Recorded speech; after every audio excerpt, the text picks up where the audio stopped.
अस्सलाम वालेकुम students, welcome to easy maths. आज हम एक्सरसाइज 2.4 के क्वेश्चन नंबर 1 का पार्ट नंबर 4 डिस्कस करने जा रहे हैं। पार्ट नंबर 4 के अंदर उसने हमसे कहा है कि 2 log 2 + log 25। हमने सीख रखा है कि हमने इन क्वेश्चंस के अंदर जो है वो लॉज ऑफ लोगैरिथम को एक्सपैंड या क्लोज करना सीखना है।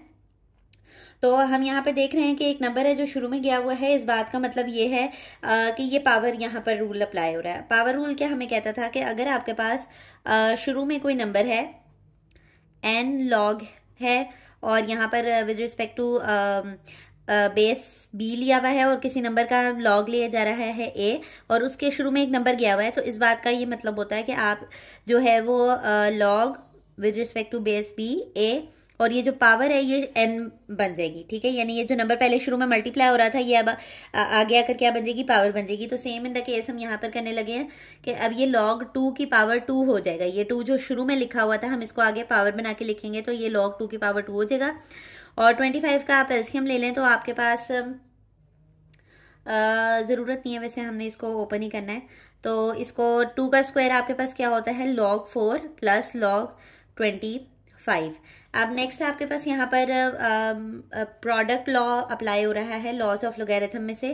प्रोडक्ट लॉ हमें ये कहता है कि अगर दो नंबर्स हैं और वो मल्टीप्लाई हो रहे हैं तो आप उनको सेपरेट लॉग देकर सेंटर में क्या डाल सकते हैं, प्लस डाल सकते हैं। ये प्रोडक्ट रूल कहता है। तो आप देखेंगे आपके पास प्लस वाला केस लिखा हुआ है और अब आपको इसका रिवर्स जाना है, यानी कि आप लॉग एक दफ़ा लिखेंगे इस फॉर्मूला के मुताबिक, लॉग को एक दफ़ा लिख लेंगे और ये दोनों नंबर्स जो यहाँ पर लिखे हुए वो क्या हो जाएंगे, मल्टीप्लाई हो जाएंगे।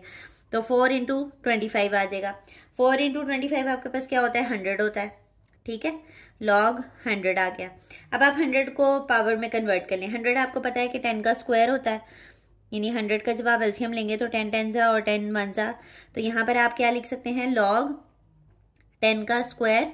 और अभी हमने यहाँ पर पावर रूल को रेफर किया था। आप यहाँ पर क्या करेंगे, अब उसके मुताबिक अगर कोई किसी नंबर पे कोई पावर है तो वो पावर शुरू में चली जाएगी।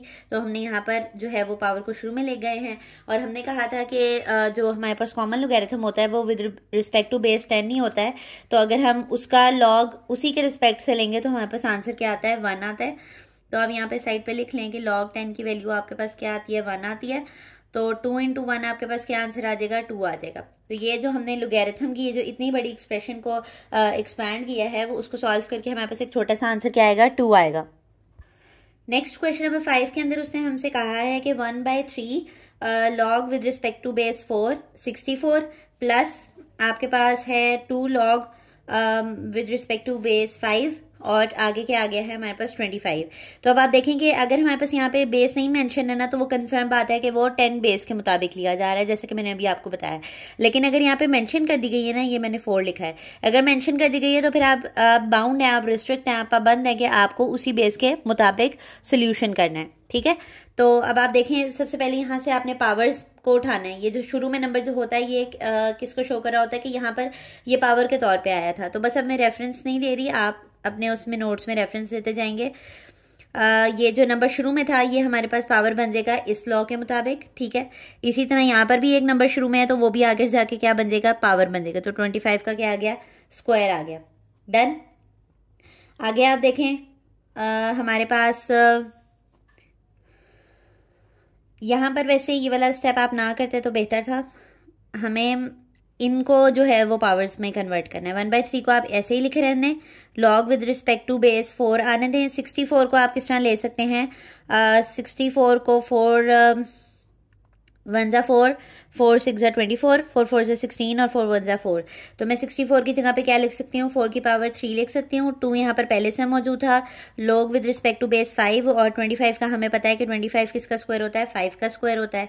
1/3 यहाँ पर पहले से मौजूद है, ये वाली पावर भी मैं शुरू में ले जाऊँ तो ये 3 हो जाएगा और log 4 with respect to base 4 आ जाएगा, प्लस 2 यहाँ पर पहले से मौजूद है, ये वाला 2 लॉ के मुताबिक शुरू में ले जाऊंगी तो यहाँ पर log 2 log आ जाएगा और 5 विद रिस्पेक्ट टू बेस 5 आ जाएगा। मैंने अभी आपको बताया था कि अगर आप किसी भी नंबर की वही बेस हो और वही नंबर हो तो आपके पास आंसर क्या आता है, 1 आता है। तो यहाँ पे देखें नंबर भी 4 है और बेस भी 4 है, यहाँ पे नंबर भी 5 है और बेस भी 5 है, तो इसका आंसर हम 1 लिख सकते हैं। इनको आप कैंसिल कर लें तो यहाँ पर इसका कैंसिलेशन का 1 आ गया और यहाँ पर इसका सेम बेस और सेम नंबर होने की वजह से आ गया है। 2 2 सा क्या होता है, 4 होता है और log 5 विद रिस्पेक्ट टू 5 का आंसर क्या आएगा, 1। तो 1 1 सा क्या हो जाएगा, 1 और 4 1 सा क्या हो जाएगा, 4।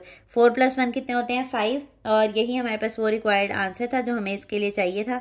तो बेसिकली ना देखना होता है कि आपको ये एक्सपेंडिंग करके आंसर आपका आसानी से आ रहा है या क्लोजिंग करके आ रहा है। तो हमने देखा कि अगर हम यहाँ पे इसको एक्सपैंड कर लेते हैं, ये मुझे दिख रहा है कि ये 4 का मल्टीपल है और ये 5 का है, तो मैं इसको सिंपली 1 रिप्लेस करवाने के लिए मैंने इसको सोल्यूशन कर दिया। ओके, इसका लास्ट पार्ट रह गया हमारे क्वेश्चन का, जो कि है हमारे पास पार्ट नंबर 6, जिसमें उसने हमें कहा है कि log 3 with respect to log 12 with respect to base 3 and log 0.25 with respect to 3, इसको ऐसे रीड करते हैं। ठीक है, तो आपको सिंपली पता है कि हमारे पास प्रोडक्ट रूल क्या कहता है कि अगर कोई 2 नंबर्स हैं बेस बी के तहत लिए जा रहे हैं, एक को ए कह दें और एक को आप सी कह दें, तो इसको क्लोज करके हम कैसे लिख सकते हैं कि log एक ही आ जाएगा और ए और सी आपस में क्या हो जाएंगे, मल्टीप्लाई हो जाएंगे। यानी कि जब सेंटर में प्लस होगा तो उसको क्लोज करके आपने मल्टीप्लाई फॉर्म में लिख देना है।